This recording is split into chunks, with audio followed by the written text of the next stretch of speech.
that continuing to motivate them as they go on the road to Corvallis? You know, a coach can say a lot of things, but it's like that clubhouse is so important. You know, they've had the bad news rally for the majority of this year, and then I walk in last week and I see a bad news Bear jersey.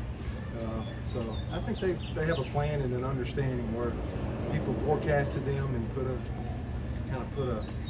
a mark on where they thought they would be, and I think they've used it for fuel. So a coach tries to come up every time there's an opportunity or a challenge in front of you. A coach is always trying to present a good message. But I think these guys from day one have had a chip on their shoulder, and I think they've made it healthy. I think they've presented it as a challenge and used it to the good, and that's continued to play out. So I'm kind of, last week was prove it, but I think the bad news rally is really where they've continued to hold that theme for the entire season. Coach, baseball coach is so detail-oriented. Yeah. When you get up there, it's going to be a little colder, especially from a pitching perspective. Talk about that challenge and what's going to be some of your coaching points to some of your pitchers going from throwing in this heat to going up and pitching in the high pitches. One, we can't change. You can't play this many games and then say, hey, we're going to do something or be somebody different. And that's number one. So maintaining identity is number one. There is a figured out component, and that is Pacific Northwest. It's not only a turf field, it's a turf mound. So if they get that expected daily rain, how do you handle with wet hand? And there's really not that dirt. So using the rosin bag, those things like that, I know are a different challenge. We go from 300 degrees last week here in the regional to maybe a low of 48 or something like that. And we're playing at night. So those are all the little different things why we want to go out a day early and get on that field and practice. Left field's going to be a little short there, so there's some figured out configurations that most of our talks will be trying to double down on our identity, who we are. We can't play better than we did last weekend. Kind of the biggest challenge for us is trying to maintain and stay there. Yeah, how have you been maintaining that? How are you going to take that out west? If you want to run this past weekend, how do you keep that momentum going? Yeah, I think it's all mind. I don't think it's as much physical as anything else. So hydration is number one. Our field crew worked harder yesterday than they did for the entire regional, meaning it rained up till about 1 or 2 o'clock here. So we didn't get on the field till 5 o'clock. Yesterday was our heavy practice day, because you can't go between the regional and super regional without having live at bats.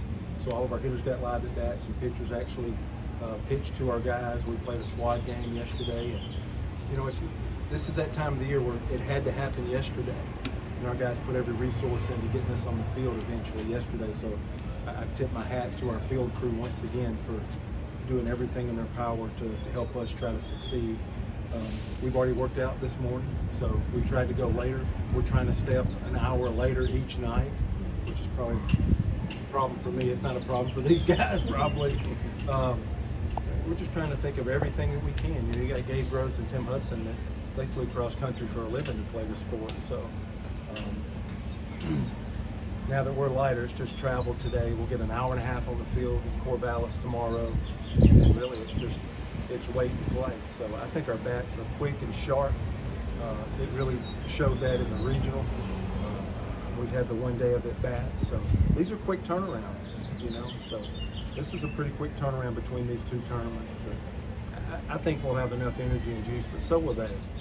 Everybody that's getting an opportunity, there's only 16 teams remaining out of 300, so everybody's going to have enough juice, energy, whatever you want to talk about, to be engaged. This will, again, I'm a broken record. The score will take care of itself, and this thing will come down to execution, whether we were playing here at Plainsman Park or a 41-hour drive away. It'll come down to execution. Well, it's usually a little understated, but during the Monday press conference after the game, you said national championship or bust. Is the team kind of rub it off on you? Yeah. I think trust is the first word. I got to a certain point this season where I said I trust this ball club. This is a ball club of consistency. We've never lost more than 2 ball games over the season. I don't know if I've had that in my 30 years of coaching, so there's a model of consistency. I had trust, and now I believe in them. And I think every program, especially like in Auburn, should think that way, that you should be aiming as high as you possibly can. And I thought it was the right moment and time to make that statement of belief from the head coach to our players. Well, it's Oregon State pitching, depth in the order. What do you see out of those guys? 359 walks or whatever. That's probably 60 or 70 more walks than any other team in America. That's an evaluation of the strike zone. So absolutely right off the bat, kind of Captain Obvious level 1 stuff is, buddy, we got to shove it in the strike zone. We have to be on the attack. They have, I think they pared it down the Golden Spikes Award to the final 3. The first pitcher we're going to face is one of those 3 guys. So we're going to see a guy with spin rate with 155 strikeouts, who is considered, or maybe wind up winning the Golden Spikes, the #1 player of the year in college baseball. Us being able to advance is not going to have as much to do with getting on a plane and traveling to Corvallis. It's going to be, can we be competitive against that guy? He started game 1 of a regional, and then he'd come back and kept Vanderbilt at bay to win by 1 run. So a special player. Can we game plan, come up with a plan of attack, maybe only be fighting for half of the plate instead of all those 17 inches. But nonetheless, wherever the plan is, can we come up with a plan to be competitive against him? Because for us to take this next step, we're going to have to do something to neutralize one of the best pitchers, maybe arguably the best pitcher we faced all year long.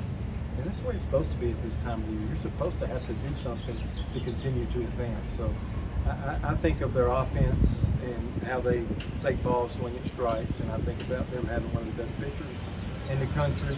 They got people at the end. They wouldn't be at this stage unless they were very successful. But then, you know, I've seen very competitive games that we've researched. The UCLA team we just played beat them 2 out of the last 3 the last regular season weekend. So again, this will be about execution of our game plan as we set it up. That's what it'll come down to. Is there anything you can glean from how you guys did against UCLA when considering that? Is there anything you can take from that at all? Yeah, absolutely. I think 100%. And I just, you take something, you beat a Florida State and UCLA in a regional, you better take something from that. I think confidence comes from skill acquisition. When you acquire skill or you have a moment where you've had success, you absolutely can bank confidence. Wait, I was being like more specific to Oregon State considering Similar you styles. We evaluate the strike zone. We take more pitches than most because you think of most teams out this way are home run, ambush, swing uphill, swing early. You know, we played actually more offense than we played for the majority of the season in this last 3 games, but we evaluate the strike zone. I think there's some similarities. I absolutely do. The short game, they'll show bunt late. So the UCLA, some features that we use, I think we're in the middle. I don't think we're a true East team. We're not a West Coast team, but I think we have some blending of that makes us more like them than maybe somebody else from this area going out there.